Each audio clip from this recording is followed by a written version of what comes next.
Testing, testing, testing.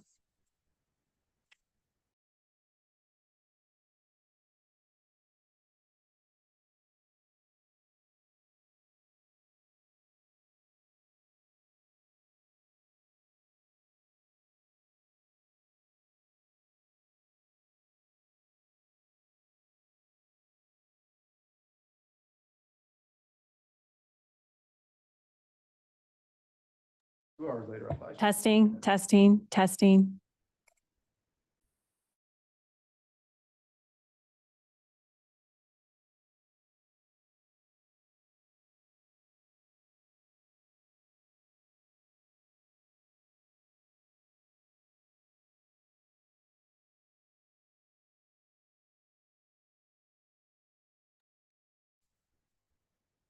Mm-hmm. I never had as much up until a certain point. There was something you said about. It's working. I can hear it reverb. Good now. Testing, testing, testing. It's reverb. I think you're in business, it sounds like. Okay.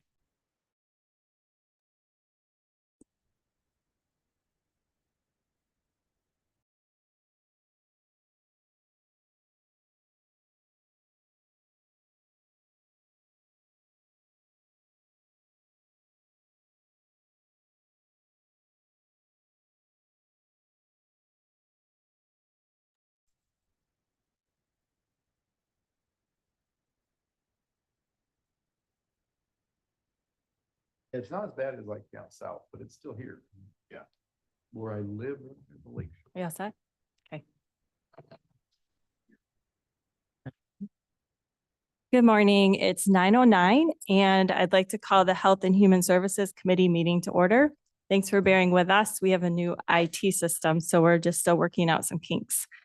The first item on the agenda this morning is public comment. If you wish to speak, please come to the podium, state your name, and you have 3 minutes to speak. Would anyone like to speak this morning? Okay, seeing none. Next, we have the approval of the agenda. Is there a motion to approve the agenda? So moved. Is there a second?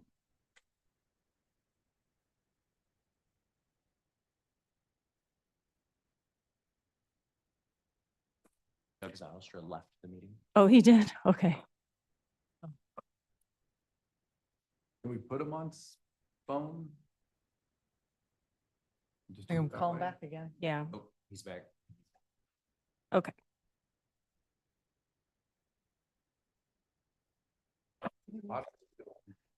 Commissioner Zylstra, can you hear us?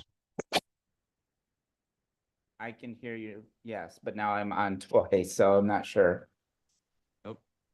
Can you I hear him? could hear him. Okay. I can hear him. So we have Commissioner Zylstra with us today on Zoom. And so he's going to be participating from that way. Okay, so we were at the approval. of- Chair, Yes. it's important that we say why he is remote and why he can still vote and participate. Yeah. So could Commissioner Zylstra please? So I am in Holland, Michigan. I got some reverb. Hold on a second. Could you speak up a little louder? Yeah, I'm trying to get rid of the reverb. There's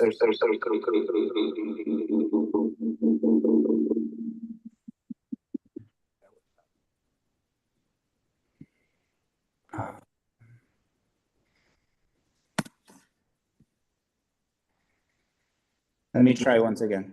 There you go.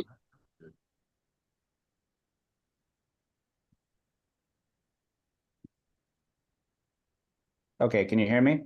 Yes. Okay, sorry, there was 2 logins. Calling from Holland, Michigan, and just calling out for medical reasons. Okay, thank you. Mhm. All right, so we are at the approval of the agenda, and we had a motion to approve the agenda from Commissioner Cosby. Is there a second? Yes, second. Okay, so it has been moved and seconded to approve the agenda. Any discussion? Seeing none, all in favor of approving the agendas, please say aye. Aye. Aye. All opposed, say nay. So the agenda is approved. Moving on to the consent resolutions, we have one item under our consent resolutions, which is approval of the proposed minutes from the April 16, 2024 Health and Human Services Committee meeting. Is there a motion to approve the consent resolutions? So moved. Is there a second? Second. It's been moved and seconded to approve the consent resolutions. Is there any discussion? Seeing none, all those in favor of approving the consent resolutions, please say aye. Aye. All opposed, say no. And the consent item is approved. As we have no action items for this meeting, that moves us to our committee reports, where we will receive updates from several departments. So we have 5 departments listed, and we actually have 2 departments that are not able to make it today. So we are going to move to item number 3, which is the Department of Veterans Affairs, Jason Schenkel.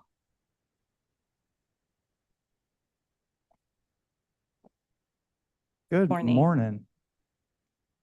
First, I'd like to start off with some special recognition for Sandra Brinks and Fiscal. Sandy's been amazing to work with, and this being my first budget season, she's made it kind of nice and easy process for me. So I just want to say thanks to her for that. Staffing, Dwayne Eversall, my new assistant, starts on June 3rd. I'm excited for him to get going. He is an Air Force veteran. He also has a master's degree in community health and clinical psychology. So I believe his civilian experience and his military experience is going to be amazing to have on our team and also within the county. IT, our on base, we finished our outreach profile. So we now have a database of community partners, point of contacts, and a communications log. This will provide the department with some continuity in the event of any personnel changes. So it's a really good opportunity for us to keep track of what we're doing and our partners, especially in the nonprofit world. I now have access to Qualtrics, so we'll start with building out a veteran countywide survey to kind of see what the needs are as we work for our FY25 goals and strategic plan. Our website, you'll notice that we now have a mental health tab. When you go in, it's a link to Credible Minds with community mental health. It's unique for the fact that our URL gives us the ability to track the traffic from our website to Credible Minds. So we now have an opportunity to see if veterans are utilizing that resource, so which is free. And there's a lot of great resources with Credible Minds. So I'm glad we have the ability to collaborate with community mental health on that one. You'll also see an events page now on the website. So we do have the ability to kind of have some synergy between our community events and social media and give folks an opportunity to see where we're at and what we're doing with our outreach. Budget, the County Veteran Service Fund grant amount has been sent out to the counties. Our application is due on June 18th. So if you want to know what the amount is, let me know and I can let you fill you in on that. So accreditation, I completed all my accreditation training and I am now an accredited veteran service officer with the National Association of County Veteran Service Officers. So my number is 56649 if anybody's curious about that. My power of attorney is also with NAVSCO 064. The last step in that process is fingerprints, background check through the Fed.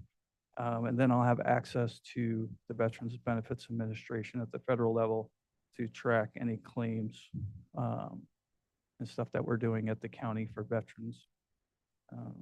Our big partnership community event coming up really is our resource fair in August.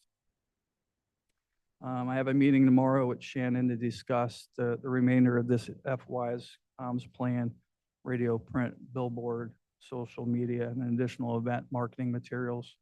So I'll be able to brief on that on the next meeting of where we stand. No updates on facilities, and then some April numbers. So veteran service officer appointments, we had 18 available days. We conducted 79 veteran service officer appointments. Medical transportation was 9 veterans with 19 rides. We had one approved burial allowance. We had one recommended Michigan Veterans Trust Fund case that went up for, recommended for approval. And then we had one county emergent fund case that was approved by myself and the committee. Questions? So starting with Credible Minds, thank you for a very thorough report. I like the way you've got it structured too at the very end with the metrics. Credible Minds, can you see like what subject the veteran's looking at in like subject matter or not? Yes, so Just so they, we can they kinda do get have the some ability to trending. let us know where the traffic's going. And then once they've signed up, then we have the ability to see the backside of what's happening as well. So we do have some reportable information. There's not going to be a lot of PII involved with that. No, But just, we'll have some understanding of what resources they're using, how they got there, and then, yeah. depression, anxiety, suicidal ideation, that type of thing. Correct. Yeah, without knowing who it is, but just, yeah, Correct. Yes, how we drive our resources. yes, it's very intuitive, so we should have some good data from that. Where's your website housed? Is that just on the county website, or does it have a separate URL?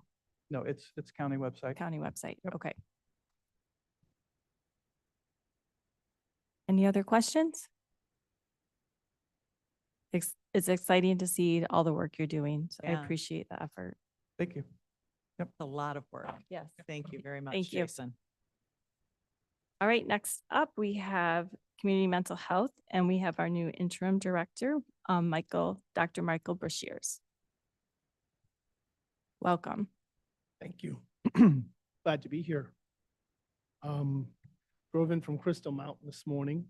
Just got back from the Community Mental Health Directors Forum, where there are 46 CMHs in the state. And we had about 25 executive directors attend the last couple of days. The focus of the forum was to give a state update, but I'll do that. I'll save that to last about some key issues I think will impact Health and Human Services delivery in Ottawa County. First of all, it's back to serve again in Ottawa County. I did hold the post of executive director 10 years ago for almost 7 years. Safe to say that CMH right now is in a good place. However, my role as the interim director for the next 90 days is to conduct systems work.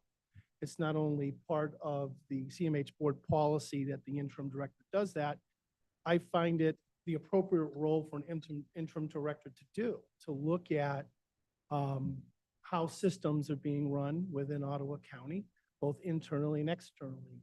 What that means is that I'll be making myself available for dialogues with community stakeholders, families, guardians, providers.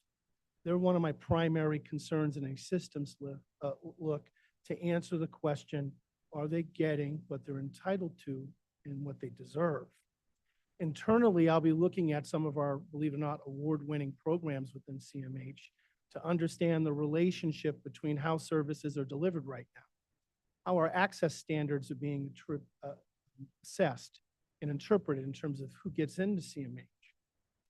I've been in the private sector for 10 years on the provider side, and I can tell you the public system has the opportunity to shine in comparison, and I want to make sure that happens. Our community is looking forward to engaging with community health, and we should really be making sure that happens. So I'll be meeting with CMH leadership staff, any staff. I'll be creating opportunities for them to give me consistent feedback, CMH board and this committee, and looking forward to working with county departments and county commissioners.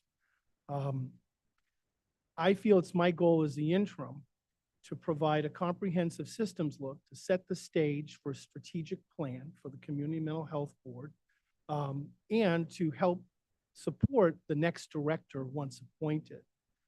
I view the word interim seriously and will be treating it with the utmost respect to the current staff that currently work in community mental health.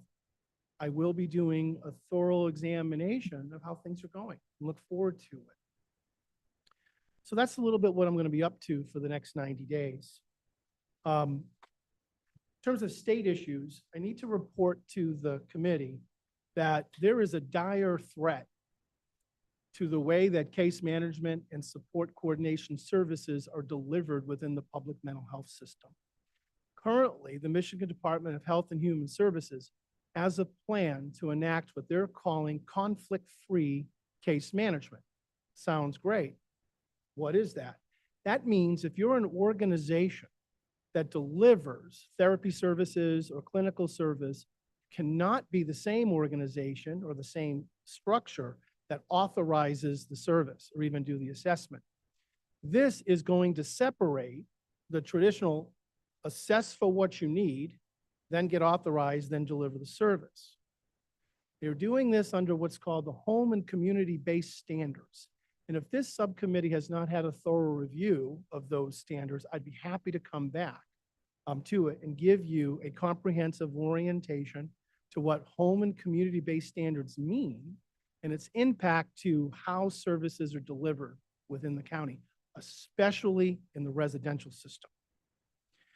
So the CMH board, this is, by the way, this is my first day of work, so I'm a little nervous. Okay. The CMH board on Friday, I'll be introducing concept of passing a resolution posing conflict-free case management. I'll be providing some education, and if the board feels they have enough information, we'll be asking for a resolution not to support the state and their endeavor. All other CMHs in the state, all the other 45 are doing the same thing in the next coming weeks. This is a threat to how services are delivered in Ottawa County. This is a threat to CMH of Ottawa County directly operating clinical services for the MI and Children's Services and DD divisions, and it needs to be taken seriously. I spent the last day and a half meeting with my colleagues at the state, understanding this threat, and will be bringing the required educational material for county commissioner and CMH board consideration. Locally, I would say that my reception of being appointed has been well received, and I appreciate that. I got many emails saying, hey, congratulations, and I very much appreciate that. You will see pretty soon a website and a link of how to reach me and how to have conversations with me. I believe in open, transparent, and ongoing communication, especially with the people we serve. So I'll be making that available to the community, to CMH staff, to any member, any county department member. And I look forward to the honor of serving for the next 90 days. That's my report as of today. Thank you. Any Sounds questions? like you are already digging in. So Yes. Commissioner Cosby, did you have something? Well, no, I was just, yeah, I'm very interested in learning more about the home and community-based standards and kind of what this means actually to the residential setting. Feels like that's almost going to be a delay in care too. Am I accurate Yes. in, I have a rather shocking statement about that. Delay is dangerous. it is, absolutely. Delaying the access to community mental health services, residential, clinical, is dangerous. We are the safety net. So anything that puts time in between a person's saying what they need and us delivering services is dangerous. I believe it's a risk to the citizens as well that receive services. Yeah, so conceptually, are they thinking that instead of the services being provided at CMH, that you would be providing those through contracted services in the community? Is that what I'm Would have to gathering? develop a methodology where whoever assesses and authorizes the service, has traditionally been us, Right. would have to be different than the provider of services.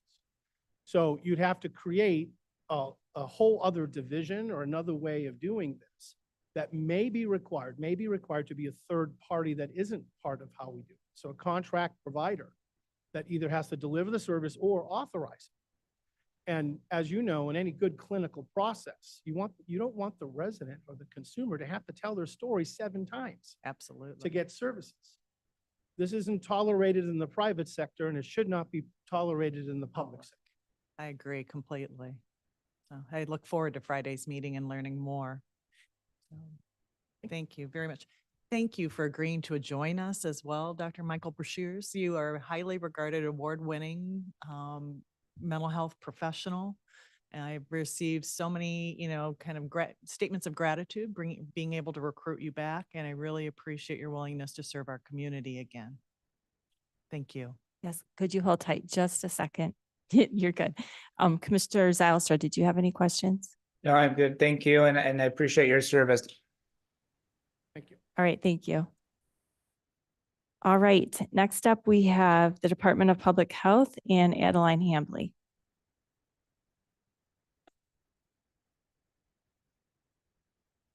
Good morning. Morning.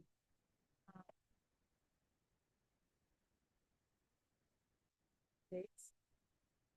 I'll start with some staffing changes.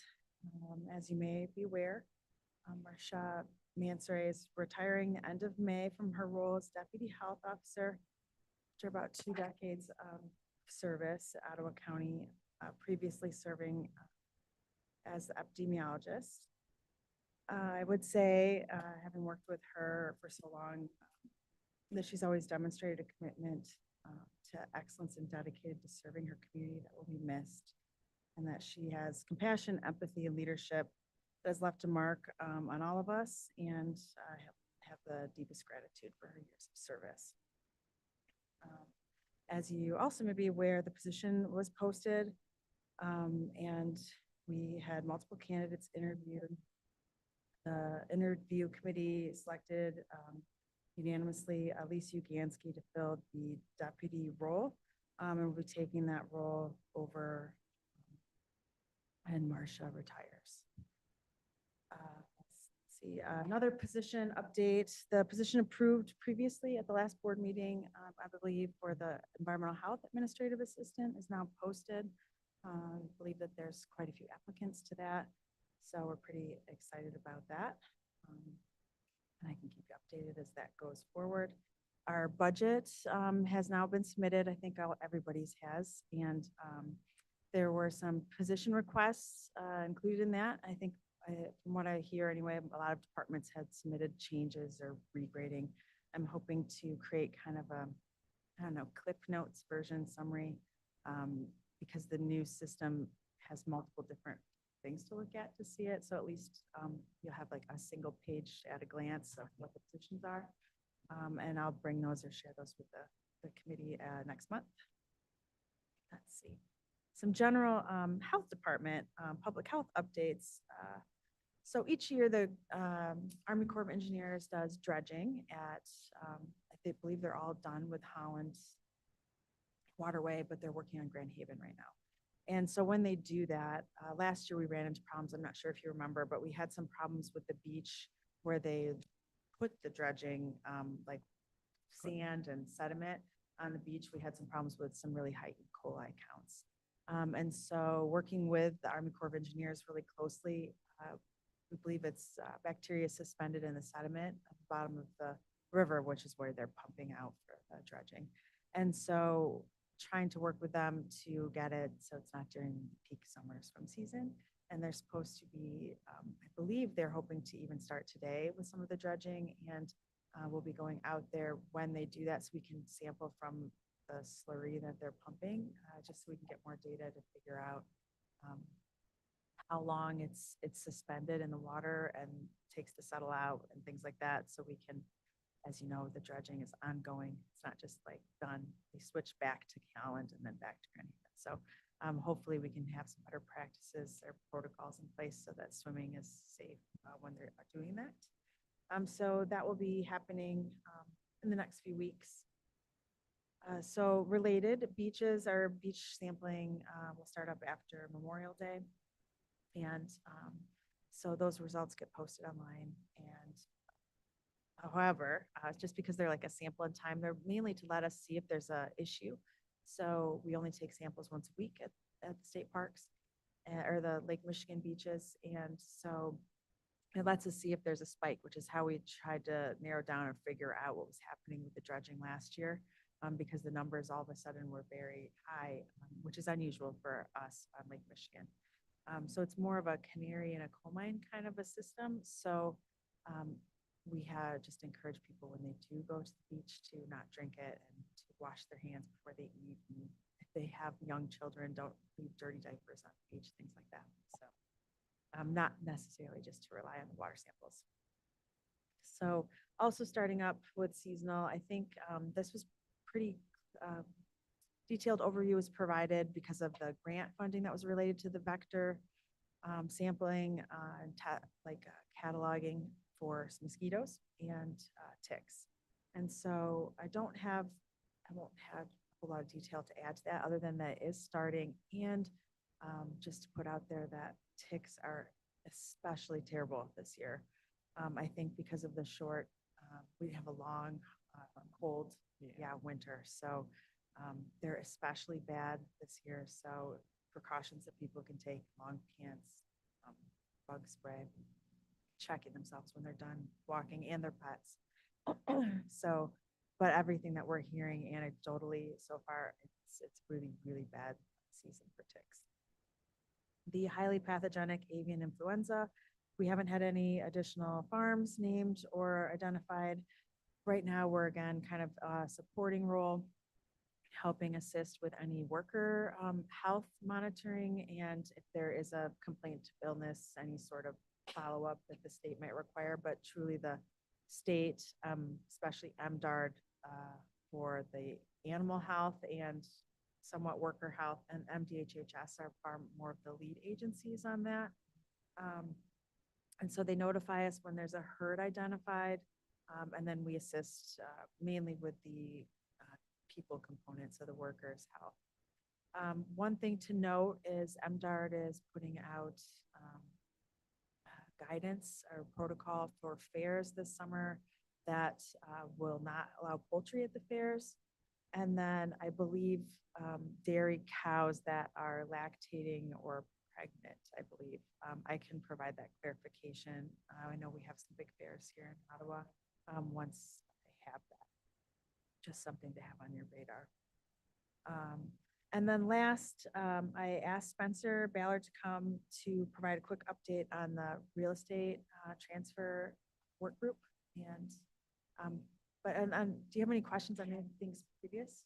I actually do. Okay. I'm wondering what was the scope of the avian flu? Like, how significant was that? Do you know how many farms were impacted? Yeah, I believe we had. Let me look and Okay. double check, because we keep getting notices. It's kind of, this is a weird way that I feel like the state could improve. Mm-hmm. So we get a notification through emergency preparedness group at the state, which I believe MDARD notifies them. And then we get an email or a text that says, you have a problem in your area. That's it. Like, it's that vague. And then we have to wait for it to work its way through the system of MDHHS. And then MDHHS can tell us, oh yes, you have a dairy farm, or there's a poultry farm, because MDARD and emergency preparedness won't share that. I believe that their laws are specifically far more specific to animal health and animal husbandry, and they don't necessarily have the authority to do so. So it's a bit of a mess. So let me double check. Okay. Last I knew that we had one dairy farm and one poultry. Okay. But let me double check, and I can get that information to you. Okay. Thank And you. signs and symptoms of avian flu are very much like traditional flu. I think there might be one additional where it's the conjunctivitis, Yeah. correct, is what they're Yeah, stating? and I mean, they're still trying to define that and figure it out, because they've only had, I believe, one person, and that was in Texas, that tested positive. So, Yeah, and he had the conjunctivitis. really conjunctiva that was seriously. ready, yeah. Yep. And so they're still trying to define that, because one of the questions is for workers' health is how long to monitor their like ask about symptoms, like, do you have these things?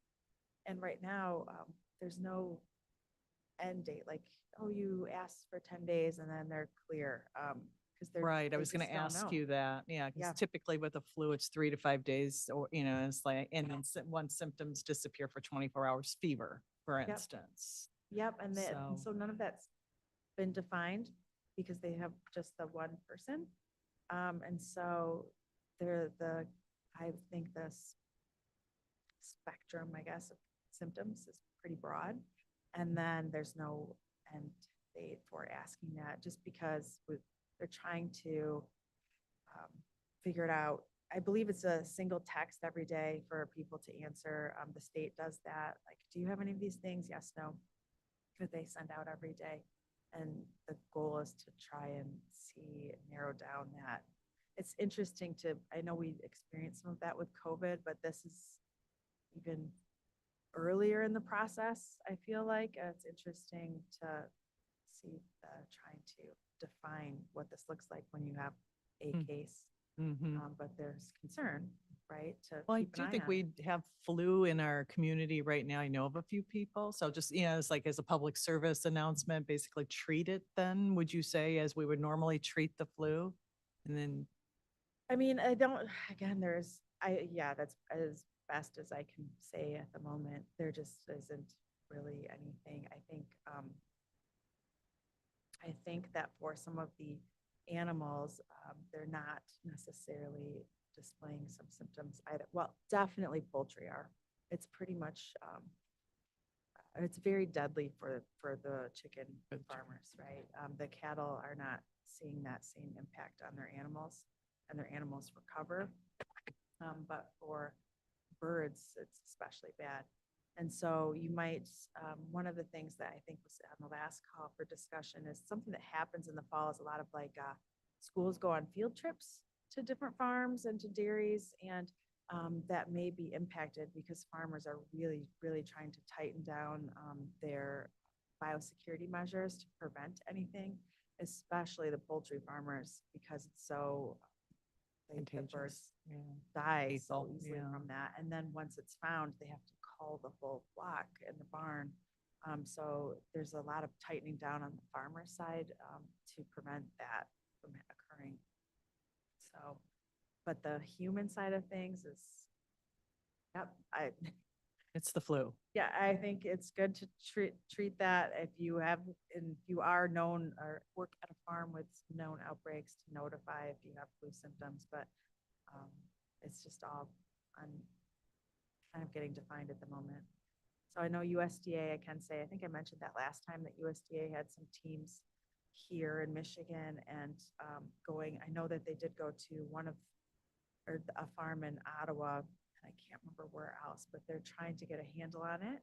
There was some discussion, although I don't think it's been confirmed, that there was, as you know, the initial reports were in Texas, that there was some cattle from Texas that had come to Michigan. So they're trying to do some of that trace back to figure out, is it coming from wild birds carrying that, or is it coming from, animal transfer type stuff? But as I know more. Okay, thank Thank you. you. Spencer. Good morning. Hello. Yeah, I just wanted to provide a brief update on the real estate, kind of how we're moving forward, or what I've been working on in relation to that. And the update is basically that I've been trying to get in touch with just like a diverse group based on our previous work groups, which we referenced as we started discussing this topic. So I've been reaching out to just like a diverse group of potential stakeholders, trying to schedule something for this summer to get that started. I've reached out to WMLAR, of course, which is the West Michigan Lakeshore Association of Realtors, the Grand Rapids Association of Realtors, Outdoor Discovery, the Conservation District, Paul Sachs at our own Strategic Impact Department. I thought would be someone that would be good to have as well. Drew Shaw, our supervisor of that program, is also potentially going to be reaching out to some local installers of well and septics and things of that nature to see if they'd like to participate as well. So yeah, our intention is just to better define that work group. I've heard back from several of those parties. We don't have a specific date on the books yet. I was hoping to define the work group first and then start discussing some version of a kickoff meeting and looking at ways of improving that program. So that's essentially my update, but I'm happy to answer specific questions. Okay. Right. Sounds like you're making Any- progress that Yeah. direction. So, Yeah. yeah, and this is the well and septic kind of permitting that we're looking at The and time how we can, sale, and how we can, yeah, maybe improve the process. right, Yeah. yeah. Do you have any timeline that you're thinking of as far as setting that meeting? I would hope like, by like June, July to actually kick it off. I want to do some planning around just like what that's going to look like. I wasn't involved in the previous work groups. I'm trying to figure out Okay. like what the structure and how often or how many times we would have to meet and then lay it all out there. It's also going to involve polling all the people once we know who they all are to see what their availability looks like. Right. Oh, yeah, Some doodle summer, polls or yeah. whatever. I know it's hard to get everyone together Maybe, at the maybe same with time. Zoom meetings, yeah, it can be, Right. yeah, a It is little nice that we easier have to the do. online- Yeah. The online Yeah. option now too, so. But yeah, that's sort of my intention. And I can come back to future meetings and provide updates. And then the goal would be just to gather everyone's input, obviously, and put together something and bring back to you guys the findings of that group. Okay. And I wouldn't let this diverse work group kind of lead the conversation, just be the facilitating discussion to seek all the opinions of everybody, right? And we'll work through our EH regs and read those, and then just talk through how those could be adjusted and looking at other counties too. So, Okay. There's a process in lean too. I'm trying to remember what it's called for really short kind of like, kind of not audacious goals, but like things that you need to do in a real short timeline. mhm. And I think Shannon McGoran might be a good Oh. avenue for you to travel that way. Yeah. So, and That it's seems not big, hairy, audacious goals. I'm trying to remember what it is. I was quick trying to type it in, but it works really, really well. Like Okay. something that you want to create within like 4 to 5 weeks. You set kind of the timeline, doesn't drag on. Yeah. And then everybody has their deliverables when they come back, and you leave with deliverables and you come Right. back with those outcomes. Yeah, Shannon's a good, She'd be Good a good, she'd be a recommendation there. great resource to help you with this, I yeah, think. no, I appreciate that. Trying to look at it, but Yeah. yeah, I'm not going to find it in this moment, but yeah. Okay, Yes, and I just, WIGs, wildly important goals. There we That's go. what it is. Yeah. all right, So- I'll mention that to her. Yep, and I do think timeliness is really important, that we make sure we keep this process moving. Yeah, So, I reached out, I kind of put out all my feelers, so I'm just trying to give it like a week or so to get responses from those that haven't responded yet. A lot did respond, but I should put like a firm deadline on, I'll have to circle back and then I'll just like have a cutoff point and be Mhm. like, okay, that's it. If you haven't responded, you must not be interested. So we'll like have probably a firmer definition within the next week or so, and then I'll circle and talk to Shannon and, They're fun to participate on too, because you get so much done so quickly right, too. So if Yeah. you've got goals and objectives, that's the way to do it. And you push everybody who's on that team with you to okay, complete. So, yeah. Yeah. Appreciate that. okay, I think we're all set. Okay, thank you. Thank you. thank you. All right, so moving on, our next item is public comment. So if anyone would like to speak, feel free to come on up, and you have 3 minutes. We have anyone? Okay, seeing none, as adjournment is at the call of the chair, we'll call this meeting adjourned. Thank you. Thank you.